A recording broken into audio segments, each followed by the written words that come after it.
Claudine, locale per palati fini e buongustai, dove si mangia, si beve e si respira bird, Collio e Quay. Sono Claudia Zano e vi aspetto con le mie specialità. Cosa aspettate? Claudine, food, wine, music e sei in pole position.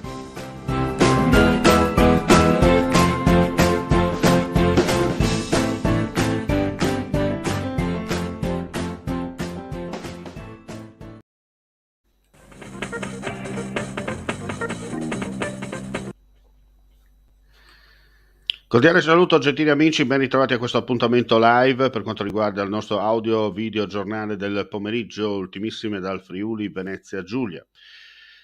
Chiuso l'ingresso della chiesa di Faletto Umberto per caduta calcinacci staccati dal cornicione, il fatto è avvenuto questa mattina poco prima delle 10. L'area è stata transennata e interdetta.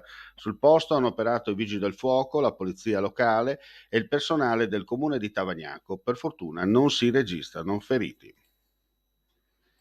Ci spostiamo adesso a Udine, incidente poco dopo le 11 lungo la rotatoria di Piazzale Diacono a Udine. Un motociclista per causa in corso di accertamento è finito a terra mentre stava affrontando la rotonda, forse toccato da un'auto in transito. Soccorso a bordo dell'ambulanza è stato trasferito in ospedale per le cure mediche in codice giallo, rilievi da parte della polizia locale. E adesso ci trasferiamo nel monumento, nel ricordo, perché oggi sono stati resi gli onori caduti dalla Polizia di Stato con la deposizione dei mazzi di fiori in Viale Ungheria presso la lapide che ricorda i 3 poliziotti uccisi nella strage dell'antivigilia di Natale del 98.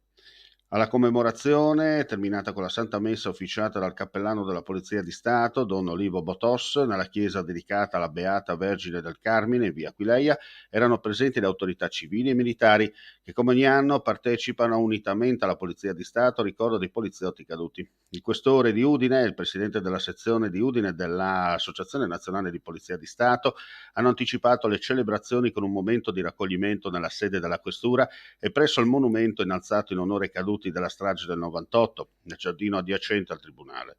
Lo scorso 30 ottobre il personale della Polizia di Stato, i componenti dell'Associazione Nazionale Polizia di Stato friulani, nel ricordo dei colleghi defunti, hanno deposto un fiore su ciascuna tomba. Ci trasferiamo nella vicina Slovenia. La task force di esperti che consiglia il governo sloveno sulle misure da adottare per arginare il Covid potrebbe proporre all'esecutivo 2 scenari per affrontare l'attuale peggioramento della situazione epidemiologica nel paese. Fra le opzioni sul tavolo ci sarebbe anche un lockdown di 10 giorni. Lo ha riferito l'agenzia di stampa slovena STA, citando una fonte non ufficiale che sarebbe tuttavia ben informata sugli sviluppi in corso a Lubiana. Se il governo non dovesse optare per il lockdown, la task force propone altre restrizioni, ha scritto sempre l'agenzia nella nota. Fra queste il controllo rigoroso dei certificati Covid, chiusura delle strutture ricettive alle 23, eventi sportivi senza spettatori, lavoro da casa per il settore pubblico e limitazione degli assembramenti a un massimo di 10 persone, tutte vaccinate, guarite o testate.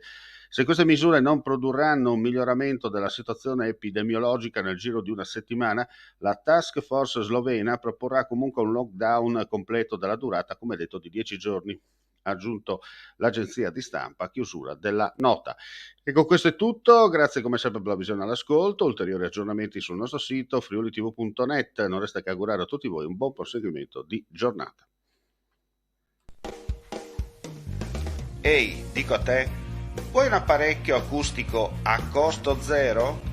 Acustica Friulana, via Visinale 16, Muzzana del Turniano, Udine.